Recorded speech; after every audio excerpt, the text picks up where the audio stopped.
Waiting. Okay. All right. Well, hello. My name is Wade, and Hi, Wade. I'm doing this for Events Magazine Online. And I watched the documentary, and I've got some questions for you. So, Cool. oh, also, this is for my podcast too, just so you know.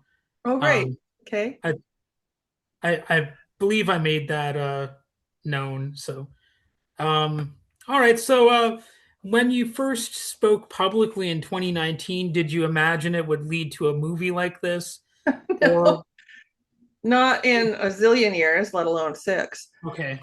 I basically thought I was just gonna get this out there to hopefully help some people and then kind of move along with my life the way it always had been, playing concerts and stuff.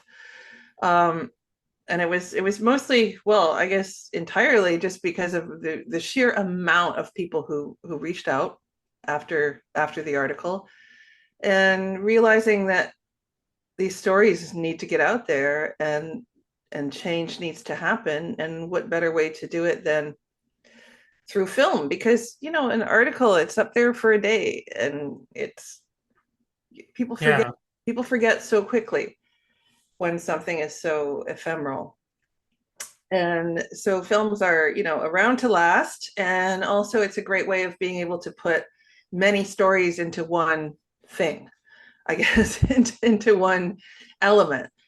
And I had some experience in music videos. Like, I totally realized that making a music video of yourself playing violin is very far removed from a full-length documentary about abuse in the music world. But I thought, well, look, I've got a camera and I know how to edit, so why don't I start talking to these people? And so Sure. in the beginning, it was just me and one little camera, and eventually, I ended up um, getting a team together that helped with everything, and yeah, eventually, it wasn't just me and a little camera. Yeah. Thank God, because I don't think it would be a very good movie if it had just been me all the way through. But yeah, so and everybody, my team really, is totally behind the film and the message that we want to get out there, which is this crap has to change. So was it a strange experience being both a subject and the director because you're kind of in both categories, I guess, in this movie.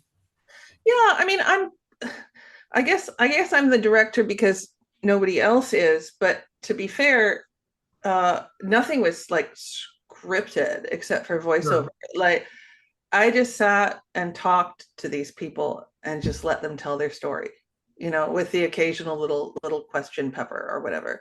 Um, so and I think it was because these are people who reached out to me, right? So they knew my story and they reached out because they knew it.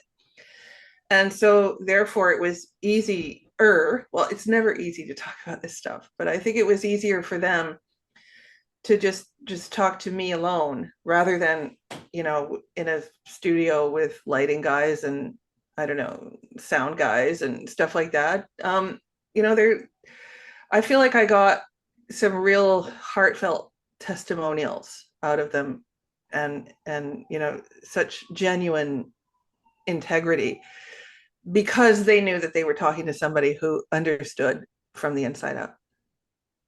And whenever like a story like this comes out, there are always some people who will instantly side with the victim, and then it seems like there's always somebody who sides with the victimizer as well.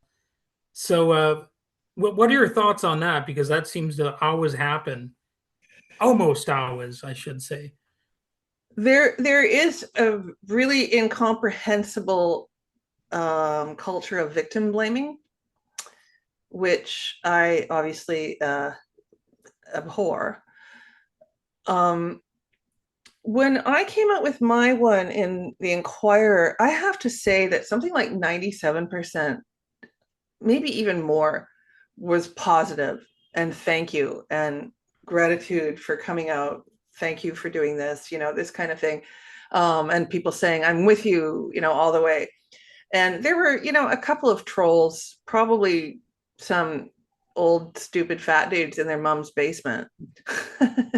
Because that's what you can do these days, right? You can just be an online troll and nobody knows who you are. So but yeah, so I blissfully didn't have too much of that. But I mean, I've seen it so many times in that, when a victim comes forward, well, what were you wearing?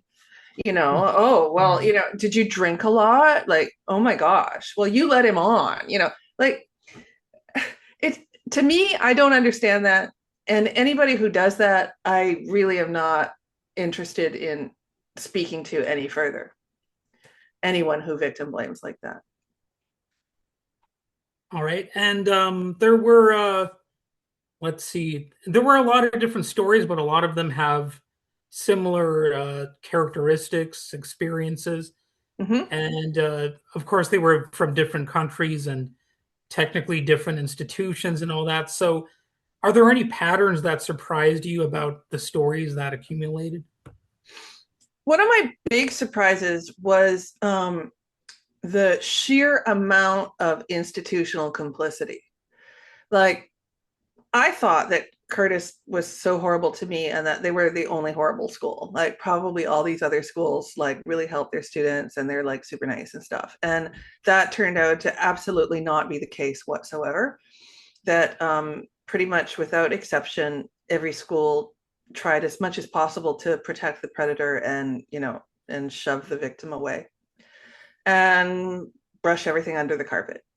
So, their reputation to most of these schools and orchestras, and in a way the opera world as well, their reputation and the reputation of their famous men that they give this godlike status to is way more important to them than the humanity of a child or a woman or a student. Sure. So Well, there's a that was horrifying, obviously, to find out, but I was surprised. I really thought it was right. just Curtis that was so shitty. Oh, I mean, crappy. Sorry. Well, that's all right. I don't know if they require censorship at when I'm writing for. So I'll I'll have to try not ask to that S word question. anymore. I Yeah. won't on my podcast though. So this whole thing reminds me there was like a documentary that Frank Zappa did, and he was talking about how on his film 200 Motels, like the classical musicians and everybody involved in there was just as bad at destroying their hotel rooms as like the rock bands were and stuff like that. Really? Yeah, that's at least from my memory. I haven't Oh, watched it recently, but I don't know. That might be neither here nor there. But this movie did kind of remind me about that because when people think about classical music, they usually think about I don't like dignity and stuff like that. But yeah. No, no, there really. isn't No, always dignity. you're absolutely right. Like the general public, and that's one of the big reactions I've had from non-musicians is that they're shocked. They had no idea that there was this sordid underbelly to the whole thing. Sure.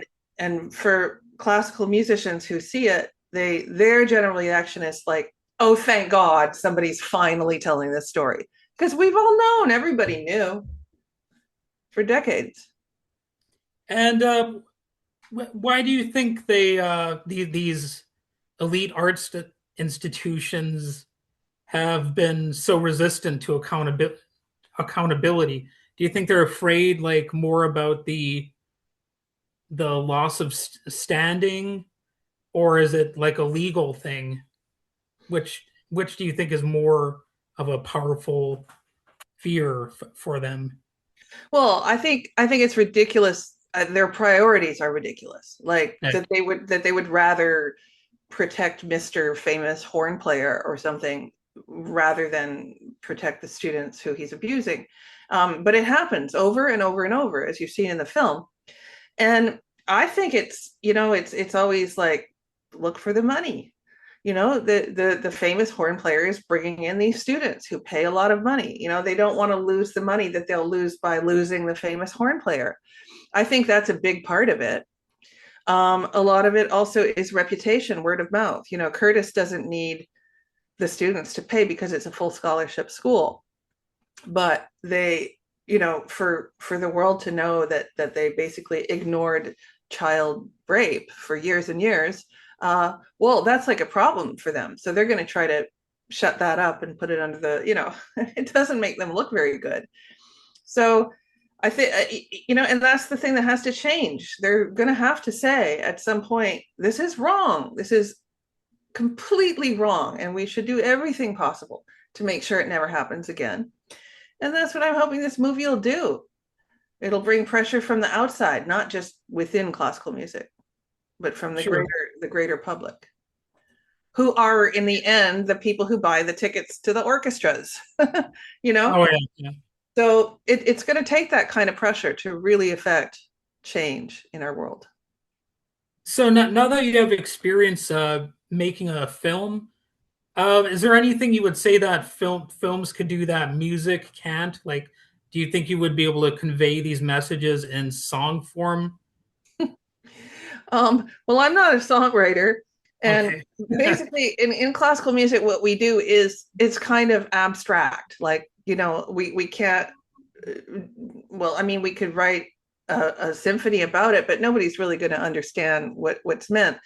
So for me, that's why I turned to film, because this is a medium that everyone can digest more or less easily, and also it's a place where I can put a lot of stories into one place, and I can have a lot of people see it eventually. We have the world premiere this weekend, and after that, then I hope to go to a whole bunch more country premieres and European premiere and oceanic premiere, and the more people that see it, I think is well, for me, that's the important thing, having people see it. That's all I care about. And you also composed the original score, correct? I scored it. Yeah. I mean, there is some there is some music by, for example, Schubert that runs throughout, and there's also some archival and historical recordings of myself, and so that's obviously not written by me. But yeah, the soundtrack is about 70% made for the film. Yes, and also played by me and Okay. others. And what was your approach of to that aspect? What sort of themes did you sort of weave into your score? So there's an idea of Death and the Maiden, which goes throughout. And that's a song that became famous because, or it's a poem actually that became famous because Schubert set it to song. And then right before he died, he took that song and he made his most famous string quartet out of it. So Death and the Maiden, the string quartet, is one of Schubert's most famous pieces. And that trope kind of reminded me of what all of us have been through. The idea of like, there's a young woman and here comes death, sometimes portrayed as like a skeleton or something, saying, here, come to me, I'm ready for you. No, I'm too young, I have life left and stuff. And then death is like, oh, it won't hurt, come into my arms, my lovely, come and sleep. And it really reminded me of like, of these old men and young women, and like kind of almost like, oh, it's not gonna hurt, it's gonna be okay, come on, here's some candy, come into my van.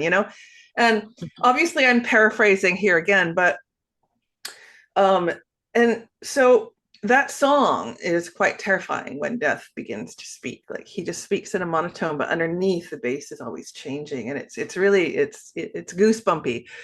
And so I used a lot of that rhythm throughout, the bum, bum, bum, bum, bum, bum, bum. For example, the Dear Lara theme starts out on the A and E strings because that's what every child starts with, is the A and E strings. And that's how you tune. You learn how to start that way. You play Mississippi Hot Dog or whatever. So kind of a throwback or a little tribute to the age of some of these people when they began. And then and yeah, and otherwise just I wrote for string quintet, so string quartet with bass, so it's quite bass heavy actually. I'm a big bass fan. And your brother is in this as well. So what was it like working with him, especially on? Well, this is sort of an unusual project, right? To Yes. work on with a family member. So how was that whole dynamic? So he's been, I mean, as you saw in the film, back when all of this happened, he himself was a child. Sure.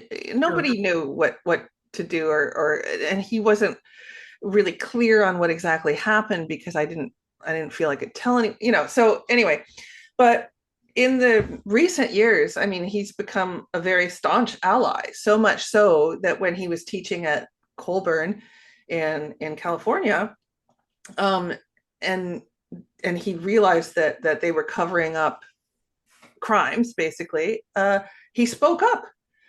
And when they decided they weren't going to change their ways, he resigned.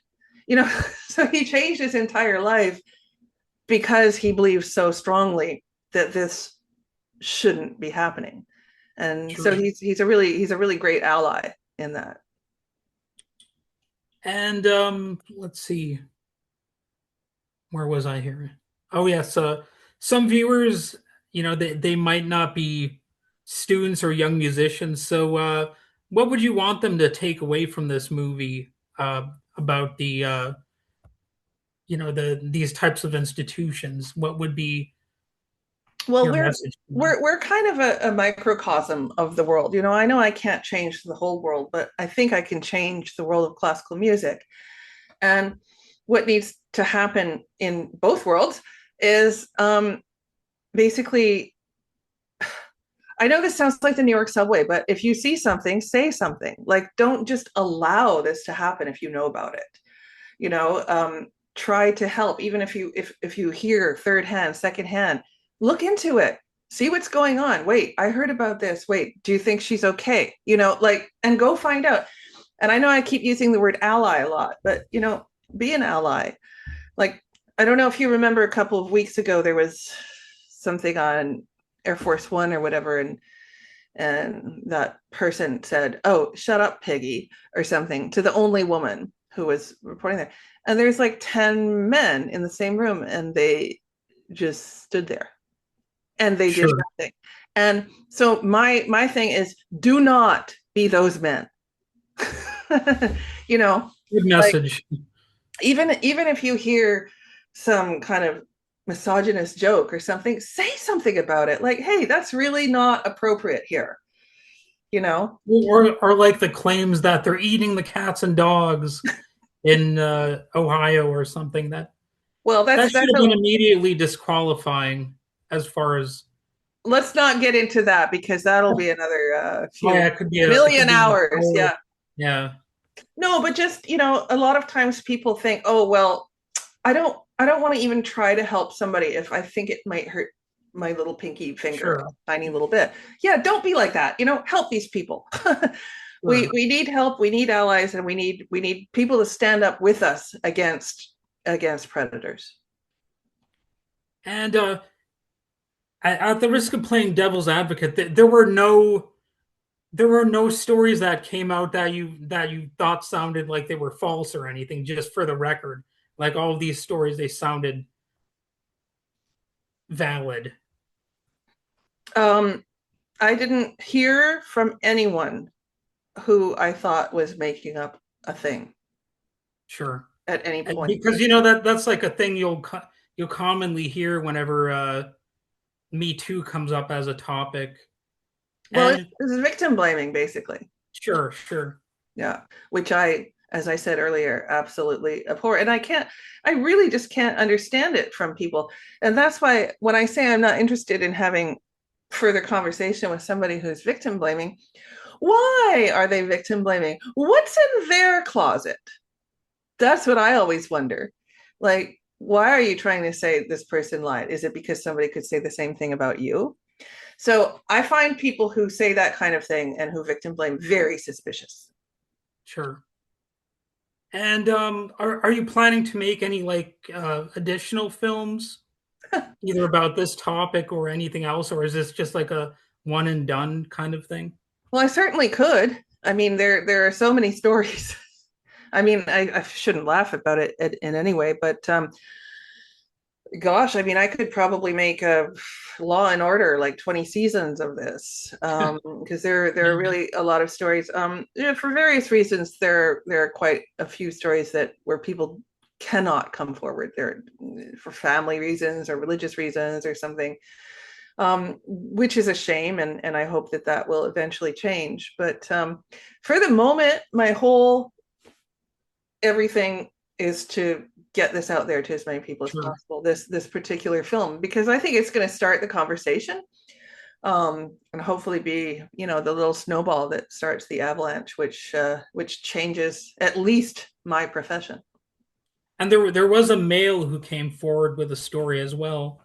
Yeah, So from the I think that's something people out there might want to know, that it yeah, might he's not, also encourage more people to come forward if they've experienced some sort of abuse. it's not just women. Yeah, Yeah, and that was he was a young man in the opera world at the time, and yeah, I mean, it's the story is the same throughout gender, throughout centuries. You know, we have to stand up against people who use subordinate people or who use their positions of power in order to abuse. sure. Well, I guess that's all the questions I've got. I don't know. Is there Good. anything else you would like to comment on? Like if I've got a zit on my nose or something? Well, I do want to say that if anyone is listening and they are in Santa Barbara, it Yeah. is, of course, Friday, February 6th, Santa Barbara International Film Festival at 5:20 p.m. And then well, we do have a little bit of competition, I would say, for the Sunday at 3 p.m. because, of course, the kickoff for the Super Bowl is Oh. 3:30. But I figure people who are, you know, diehard Super Bowl fans and people who want to see Dear Lara are probably not one and the same. Yeah. So, and then we have another one early Monday morning at 8:20. So Okay. lots of And screenings out there. do you think this movie will be streaming on any Yeah, yeah. platforms in the near future? That's all that's all happening kind of, I guess, behind the scenes. We're working on all of that, but you know, nothing can really happen till world premiere. So everything's going towards this weekend for now. All right. Well, it was nice talking to you. Nice to speak to you too. Yep. I guess